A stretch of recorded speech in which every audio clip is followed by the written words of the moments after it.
Let's bring in Gong for more insight on economic ties between China and Brazil. He's a professor of economics at the University of International Business and Economics in Beijing. Thank you so much for joining us. Thank you, Elaine. Let's start with the importance of this BRICS relationship with Brazil and China. And then I want to get your reaction to former Brazilian President Dilma Rousseff becoming the leader of the new development bank. She's there moving to Shanghai. Well, China and Brazil has very good relationships in the past, and Brazil is a very important trade partner with China. Bilateral trade reached $150 billion a year, with Brazil being a large exporter to China, enjoying a bit of a trade surplus. And largely, I think, due to China's demand for agricultural products, energy products, and other projects from Brazil. Now, you mentioned the previous president of Brazil being the new president for the new development bank of the BRICS.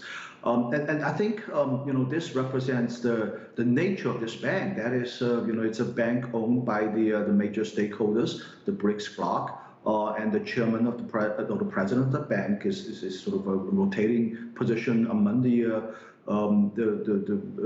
officials from these 5 countries. India once sent a representative to the bank to be the president, and this time is Brazilian's turn. So this is the nature of the new bank, and I think it represents a new trend in international financing. That is to say that the emerging markets, the main developing countries, are playing an increasingly important role in financing these infrastructure projects.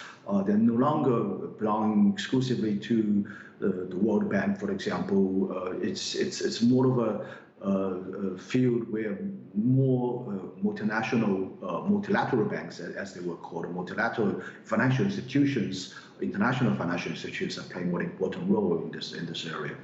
Professor, how would you describe the status of ties between these two countries? We know that Lula is no stranger to China.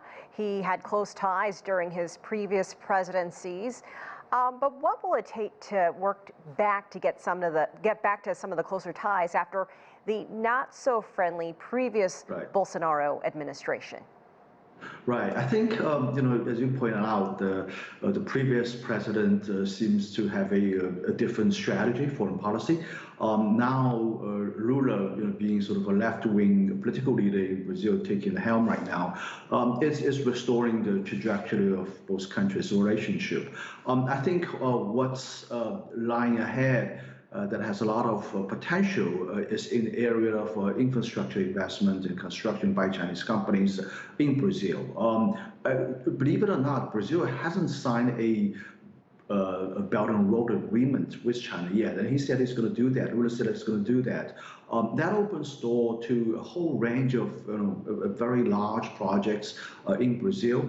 As a matter of fact, he said before coming to China that he would personally invite President Xi to go to Brazil and invite him to see these potential projects that Chinese companies can participate in.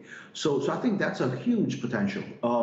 Brazil is a rapidly developing emerging market. It has a lot of natural resources. It's grossly in lack of infrastructure development, and with Chinese companies' experience and track record of building these critical infrastructures for things like ports, railroads, electricity, infrastructures, all these things that are necessary for economic development, that holds a lot of future, in my view, for both countries' cooperation. Yeah, that would be a big check mark. Speaking of trade and investment, how significant is the news of these countries dealing in their own currencies when it comes to trade with each other?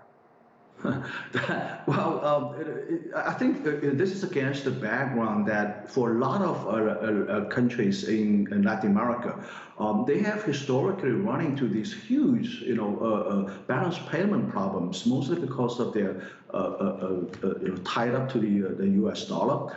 And I think there's a new trend starting to emerge right now that the world is gradually moving away from a U.S. dollar dominated world for trade between China and Brazil. It's actually absolutely not necessary to go through a third party's currency. This agreement that allows Brazilian companies and Chinese companies to trade with their own currencies. It's just part of that broader trend. I think it's already happening in Saudi Arabia, in Brazil. These are very important emerging markets. We can debate about why that's happening, but the fact of the matter is that China's economy playing a much larger role, weighing more and more in the global economy. Naturally, its currency is being internationalized, not least of which Chinese government is also very interested in this and also pushing this as well. All right, Professor Gong, always great to get your take. Thank you for joining us. Thank you.